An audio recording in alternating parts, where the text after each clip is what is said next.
Assalamualaikum warahmatullahi wabarakatuh. Selamat pagi anak-anak, dan tetap semangat. Walaupun kita berjumpa tidak secara langsung, Bapak meyakini anak-anak harus tetap semangat dalam menimba ilmu. Nah, pada hari ini kita akan belajar pendidikan Pancasila dan kewarganegaraan. Nah, adapun materi pada hari ini yakni tentang perumusan dan pengesahan Undang-Undang Dasar Negara Republik Indonesia tahun 1945. Nah, sebelum belajar, marilah kita berdoa sesuai kepercayaan dan agamanya masing-masing. Dimulai.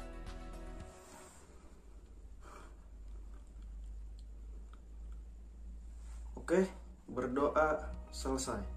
Nah, sebelum memasuki materi, buku beserta catatan mohon dipersiapkan semuanya. Nah, pada kali ini kita akan membahas sebuah perumusan dan pengesahan Undang-Undang Dasar Negara Republik Indonesia tahun 1945. Nah, pada kali ini kita akan membahas itu. Nah, kita awali dengan konstitusi. Di sini ada yang mengetahui apa itu makna dari konstitusi? Nah, dan terbagi berapa konstitusi tersebut? Nah, di sini Bapak akan menjelaskan konstitusi terbagi dua, yakni konstitusi tidak tertulis dan konstitusi tertulis. Nah, adapun makna dari konstitusi tidak tertulis, yakni konstitusi tidak tertulis biasa juga disebut dengan konvensi, yaitu kebiasaan ketatanegaraan yang sering timbul dalam sebuah negara. Contoh, konvensi ataupun konstitusi tidak tertulis dalam ketatanegaraan Indonesia antara lain, yakni pengambilan keputusan di MPR berdasarkan musyawarah mufakat bersama. Kemudian, pidato presiden pada tanggal 16 Agustus di depan paripurna DPR. Kemudian ada pula upacara hari kemerdekaan, yakni pada tanggal 17. Ini bentuk dari konvensi berbentuk konstitusi tidak tertulis. Nah, lawan dari itu yakni ada konstitusi tertulis. Apa sih arti dari konstitusi tertulis? Nah, konstitusi tertulis ialah aturan ataupun pokok dasar negara, bangunan negara, dan tata negara, yang dimana ini adalah pondasi untuk melaksanakan kegiatan tata negara. Nah, itu yang dimaknai konstitusi tertulis. Jadi sampai sini sudah paham apa itu konstitusi tidak tertulis dan konstitusi tertulis?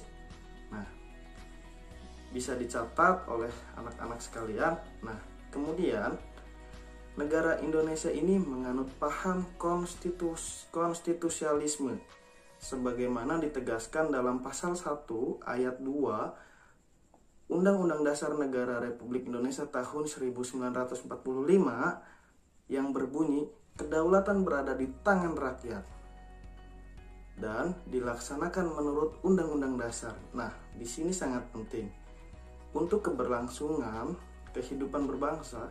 Kedaulatan berada di tangan rakyat, kemudian dilaksanakannya harus sesuai dengan Undang-Undang Dasar. Nah, selanjutnya yakni konstitusi adalah hukum dasar yang dijadikan pedoman ataupun pegangan dalam penyelenggaraan pemerintahan negara. Ini sangat penting sekali bagi negara. Nah, kemudian merujuk buku Konstitusi dan Konstitusialisme karangan tokoh nasional Jimli Asidik disebutkan bahwa naskah Undang-Undang Dasar Negara Republik Indonesia tahun 1945 pertama kali dipersiapkan oleh BPUPKI. Nah, di sini apa arti dari BPUPKI? Ada yang tahu? Nah, BPUPKI sendiri memiliki arti Badan Penyelidik Usaha Persiapan Kemerdekaan Indonesia, atau bahasa Jepangnya Dokuritsu Junbi Kosakai. Nah, kemudian BPUPKI hal itu dilakukan pada masa sidang tanggal 10 Juli sampai dengan 17 Juli tahun 1945. Saat itu yang dibahas yakni bentuk negara dan pemerintahan baru yang akan dibentuk. Kemudian dalam persidangan itu dibentuk panitia hukum dengan yang diketuai Insinyur Soekarno. Kemudian membentuk pula panitia kecil lagi yang diketuai oleh Bapak Supomo. Nah, panitia kecil perancang Undang-Undang Dasar Negara Republik Indonesia pada tanggal 13 Juli 1945 berhasil dan menyepakati tentang ada beberapa hal yang disepakati, yakni lambang negara, kemudian negara kesatuan, kemudian sebutan MPR, dan yang terakhir membentuk panitia penghalus bahasa yang terdiri atas 3 orang.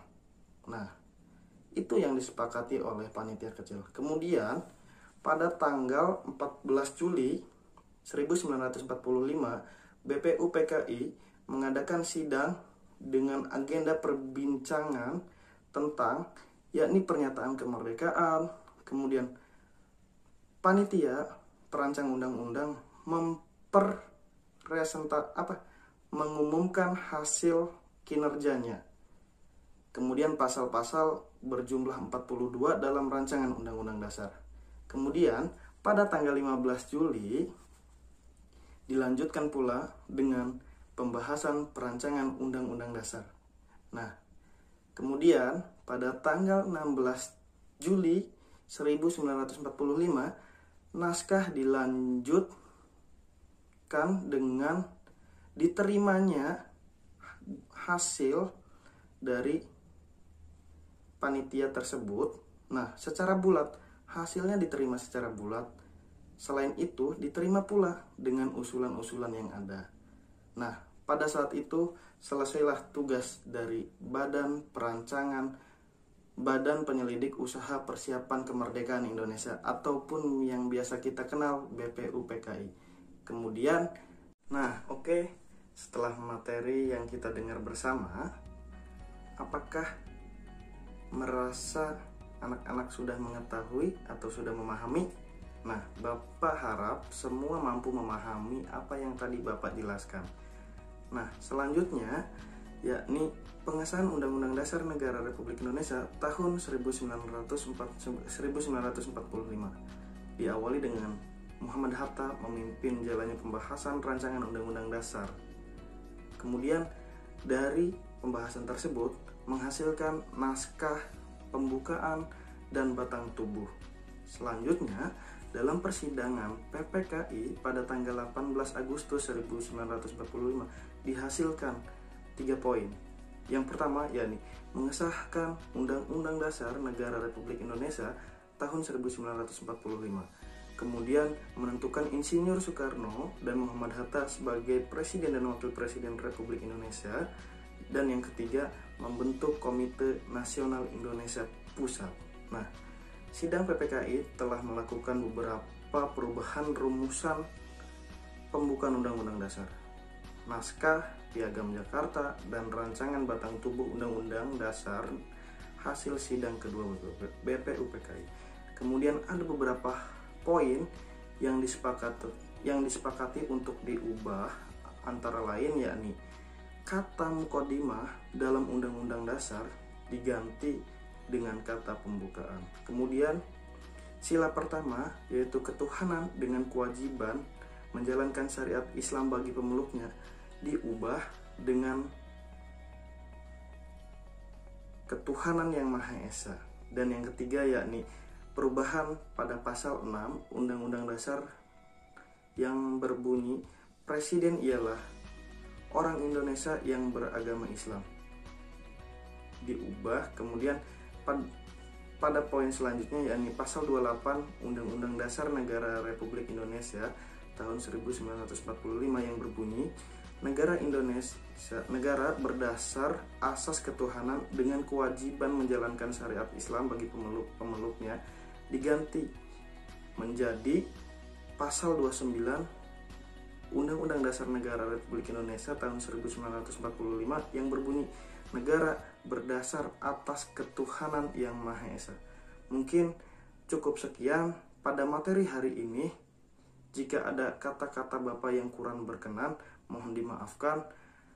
Mungkin kita akan ketemu pada minggu depan, dan Bapak ucapkan terima kasih.